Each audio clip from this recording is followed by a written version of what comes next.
আগের ব্লগেই তোমরা দেখেছো যে আমরা মন্দারমণির রিসর্টে চলে এসেছি। এখন দুজন মিলে তৈরি হয়ে গিয়েছি, যাবো হচ্ছে বিচে। চলে এসেছি বিচে। সমুদ্রের হাওয়াটা যখনই গায়ে লাগলো, এক নিমিষের সমস্ত রকম চিন্তাভাবনা উধাও হয়ে গেল।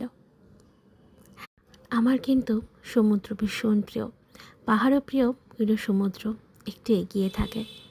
আর এই সমুদ্র জলটা পায়ে ঠেকানো মাত্রই না কী যে শান্তি লাগে কি বলবো।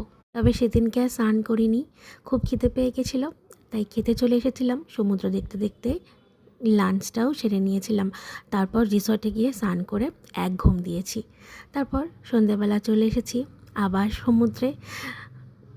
সমুদ্রের ধারে আসা মানে বারবার করে সমুদ্রকে দেখতে আসা, তাই না? যতই দেখি ততই যেন মন ভরে না।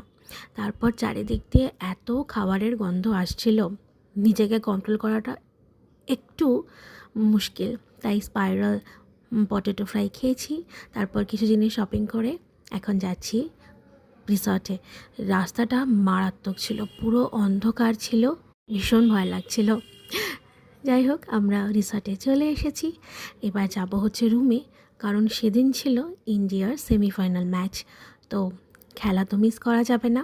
তো এখন রুমে গিয়ে ডিনার করতে করতে দেখছিলাম হচ্ছে খেলা। আর ডিনারে ছিল গরম গরম রুটি আর বাটার চিকেন। তাহলে এখন টাটা।